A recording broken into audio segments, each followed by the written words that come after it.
Hi, good morning. This is Kyle Roy, financial advisor with Kentucky Planning Partners. Today is Tuesday, December 8th. Welcome to Coffee with KPP Live. I'm joined here with co-founder and president of KPP, Ken O'Neill. Good morning. Good morning, Kyle. Thank you. No, thank you. And I'm really excited to have this conversation, Ken, because you are our insurance specialist at the office. And last month in November was Long-Term Care Awareness Month in the financial services world. Yes, it was. And, you probably hadn't heard of it because long-term care Insurance Awareness Month isn't among the most celebrated events.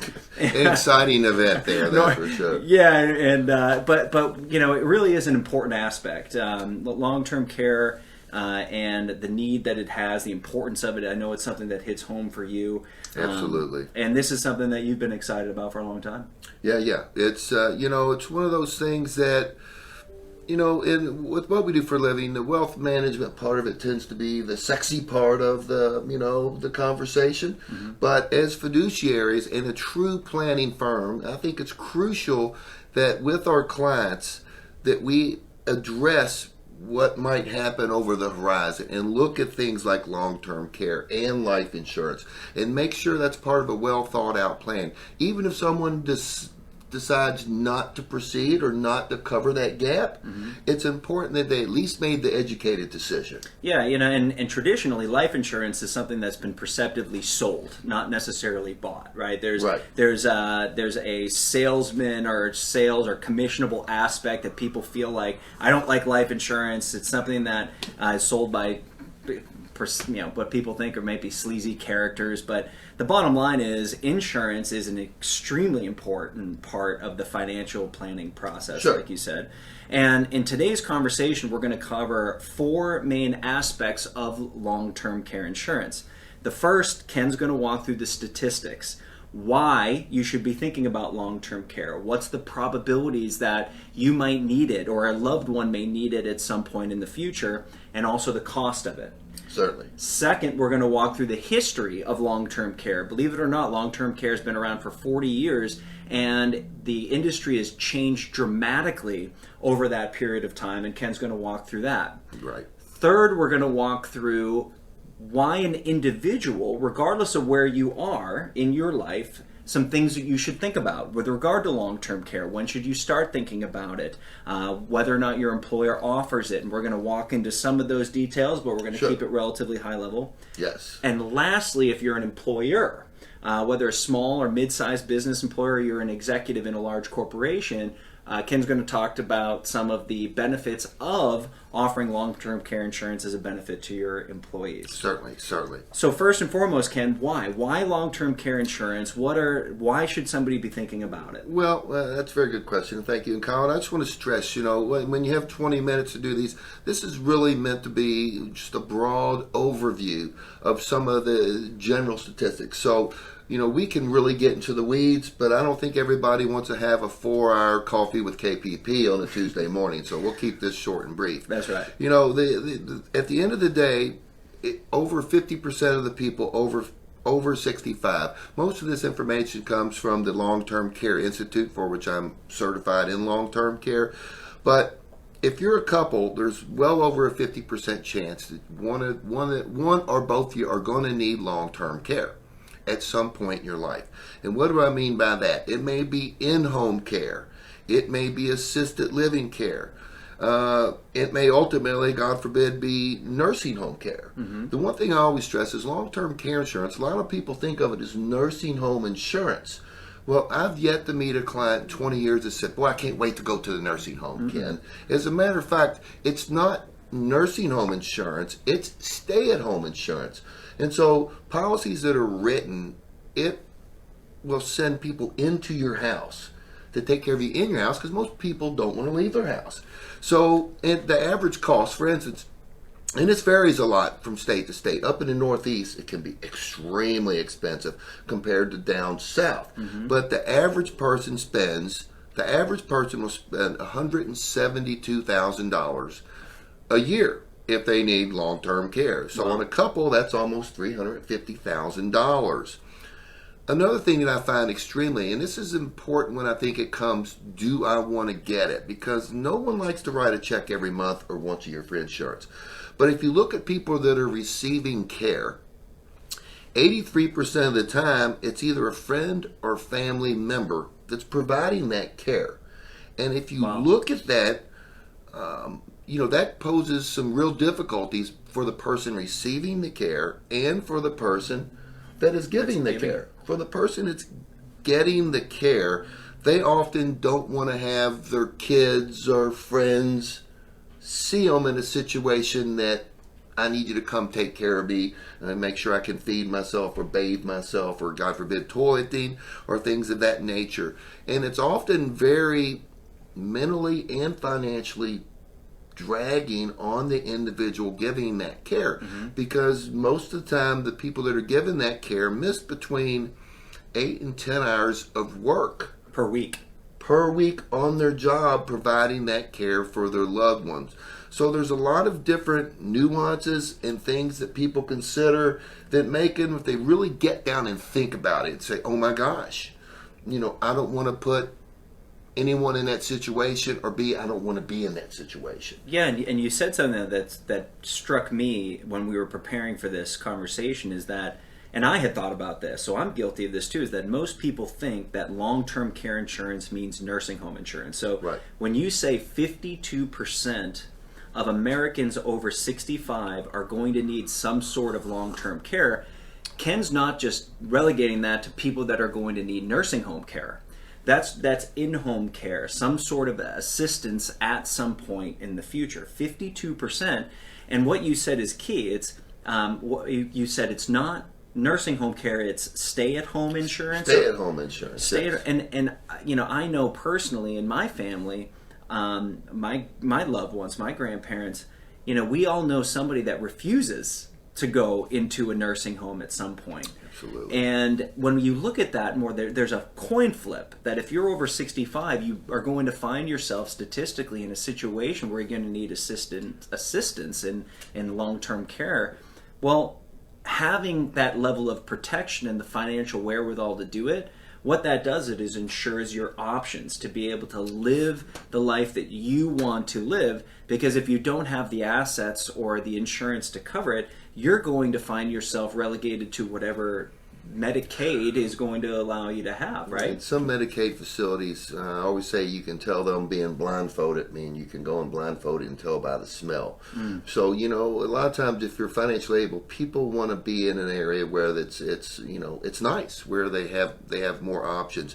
It's important to understand that 1 out of 7 people are going to need over 5 years of care.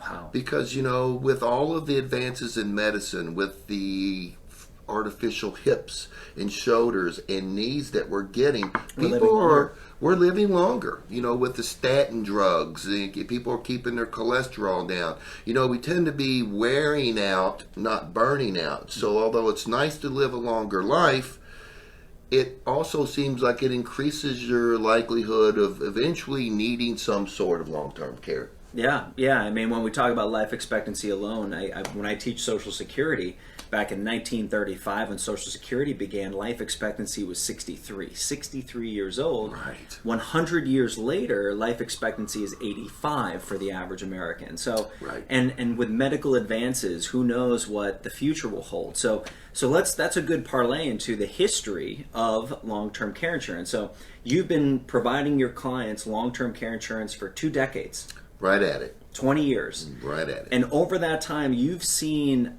an enormous development in the industry. So let's talk about that. I mean, so my history, my former career, I worked for large insurance companies, and I know the background and the pricing of how these policies have made and the impact on balance sheets. But I want, from your perspective, let the folks know how the industry has evolved and products and solutions have evolved and price has evolved over the last 20 years. 20 years ago, if it holds true for long-term care insurance and life insurance.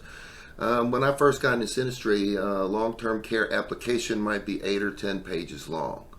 It seems now, if you do the paper application, it's about 3 or 4 times that long. Wow. There used to be, 20 years ago, it used to be 20 companies. You could shop out long-term care quotes with many, many companies. So many companies no longer offer it. And the reason they don't offer it is because they were loss leaders.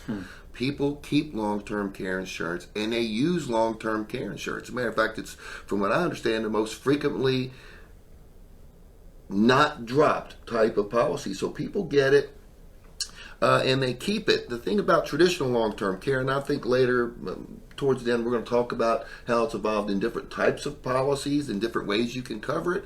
But there's not a traditional long-term care company that will guarantee they won't raise your prices. They may have some limits, but those limits are normally very high, maybe 200% of what you initially paid. Wow. And so a lot of companies and a lot of people that have it are now getting price increases, and they give you flexibility on things you can do if they increase your price.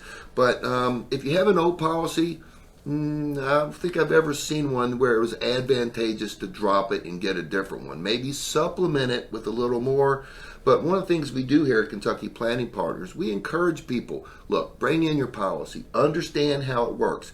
Because believe it or not, we've had many, many people go through this process, and they A, didn't understand when they can use it, or B, how does it work? A lot of times they're not using it when they can because they think they're losing benefit if they started too early, and that is just not true. Yeah, so and that's really important. So one of the things Ken mentioned is insurance companies. They're maybe 5 main providers now as opposed to 20 years ago. Right. And one of the reasons is because insurance companies are having a hard time. When Ken said there were long-term care policies were a loss leader for insurance companies, that's because even 20 years ago, the insurance companies were expecting long-term care policyholders to pass away before they had to pay out a significant amount of benefits. But now we've seen, again, we talked about medical advances.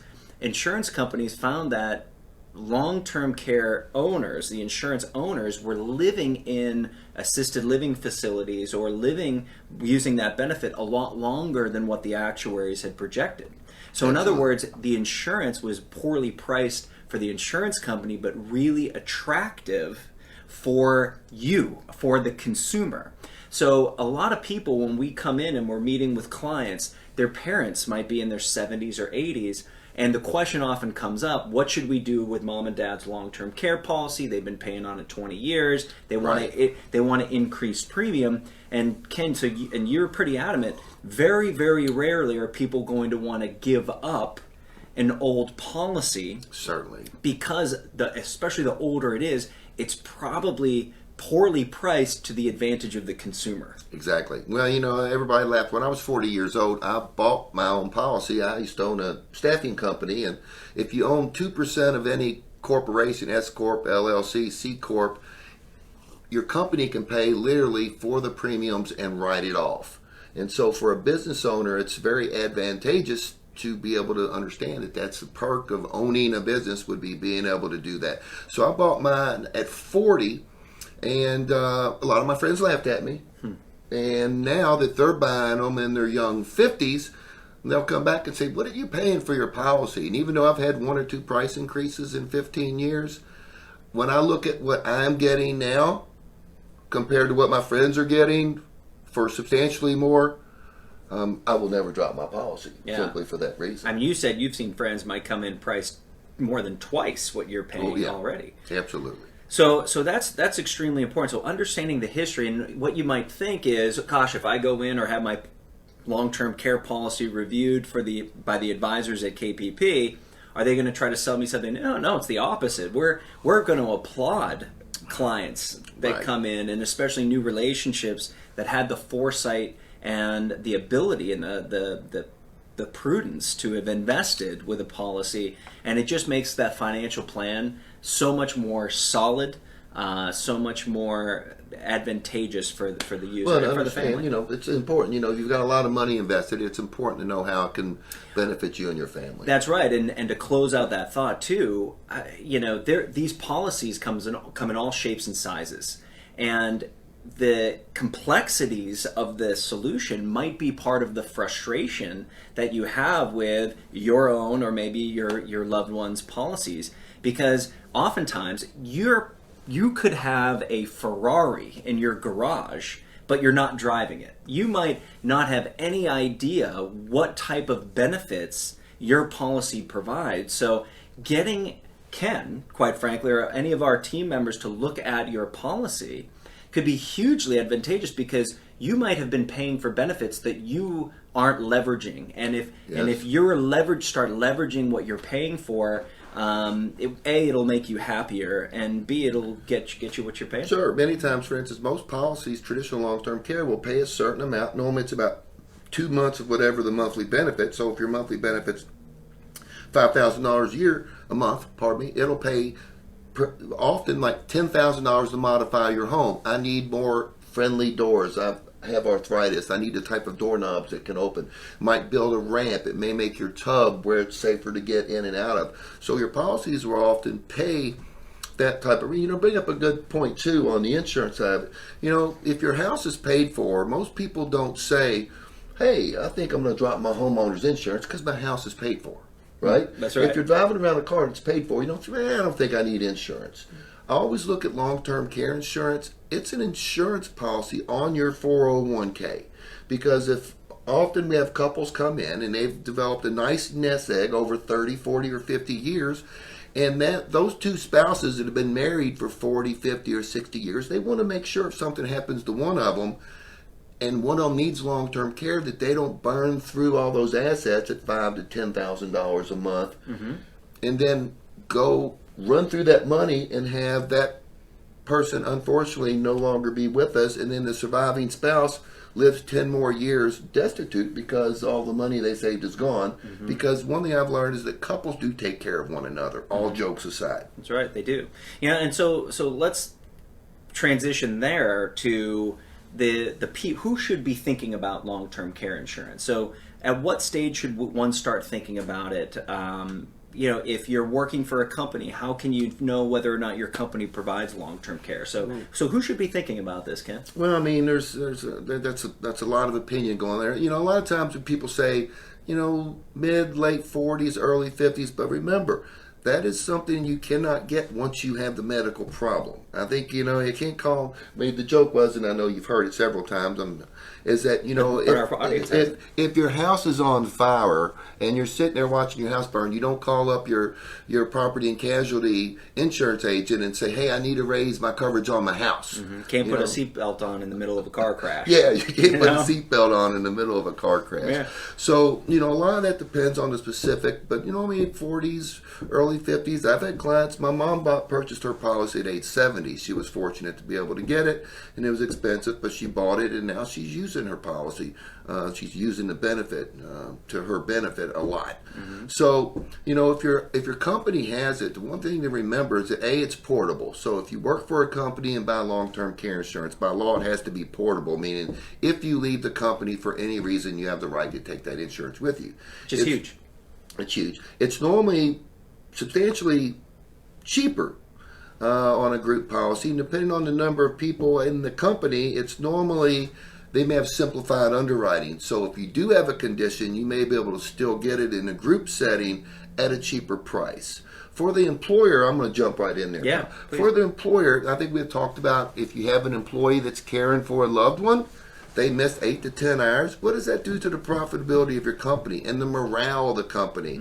So if it's a group benefit you provide, and it doesn't have to be paid for by the company, by the way, it can be volunteer paid, payroll deduction. So the company has all the flexibility to say, we're doing great, I'm going to help pay for some of this benefit, or they can say, look, I'm going to open it up, it's going to be simplified underwriting, and you're going to get something that's cheaper that you can take with you when you leave. So a lot of times it's a very beneficial thing to have if you own a company, and it just shows, I think it shows to your employees that you care. That's right, I think so too. And and there's so much. We opened up the meeting by saying we're going to keep relatively high level and we're not going to dig into the complexities, but and I think we've done that. I think we've done that really well. And really the goal of today's call was to make sure we're raising awareness for our viewers, for our friends, for our family members, our clients and their loved ones, that long-term care insurance is an integral part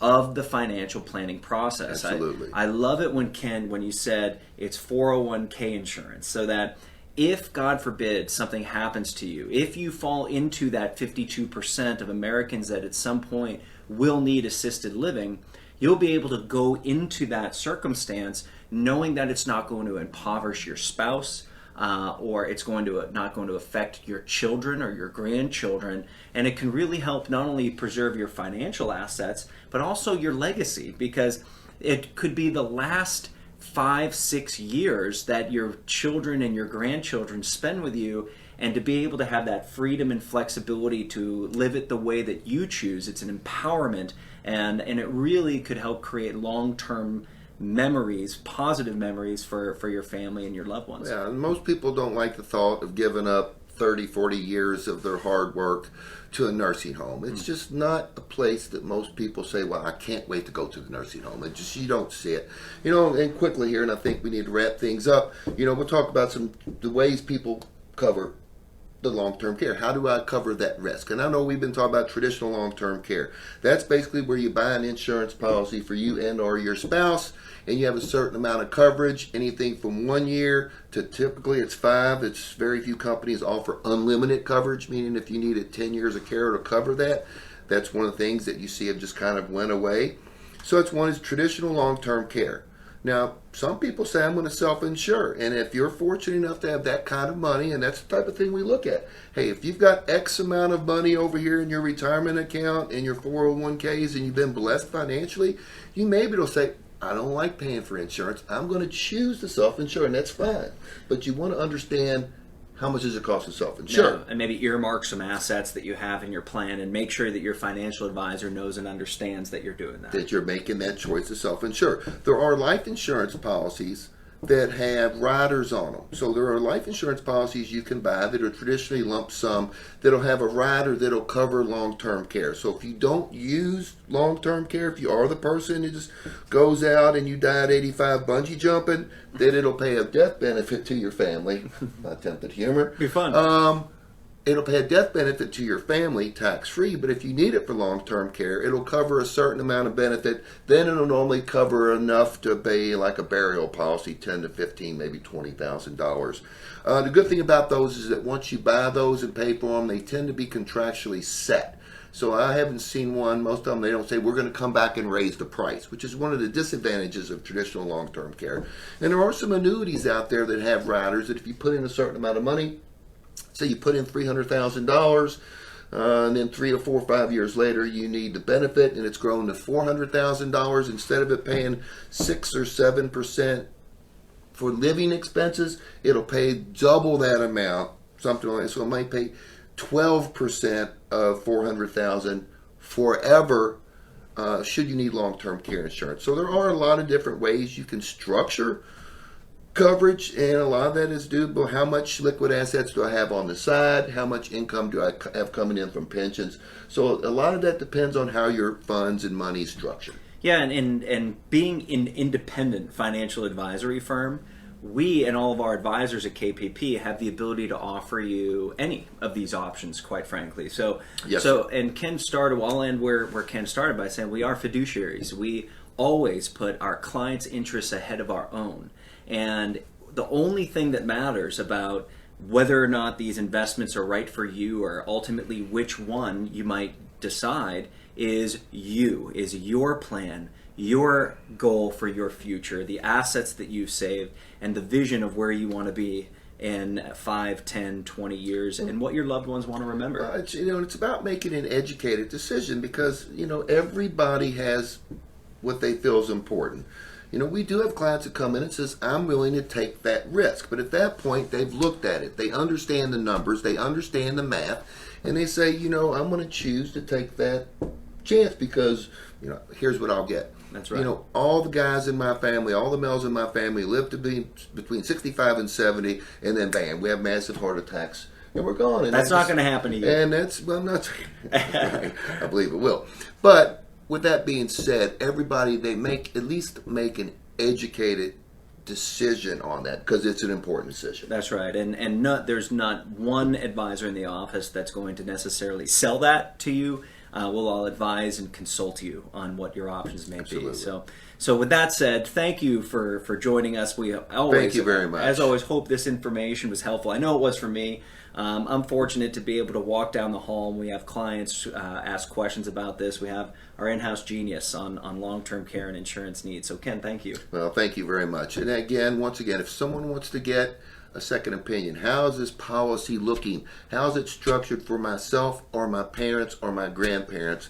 We'd be more than happy to do that. Again, you'll get an unbiased education on here's the way it works for you and your family. So feel free to come by and give us a call. Yep, give us a call, 502-394-0400. We are at the top of the Flash Cube building on the corner of Shelbyville Road and Hurstbourne Lane in the heart of Louisville's east side. So on behalf of Ken and all of us here at Kentucky Planning Partners, my name's Kyle Roy, and we hope you have a great day and a great week. Thank you. Thank you.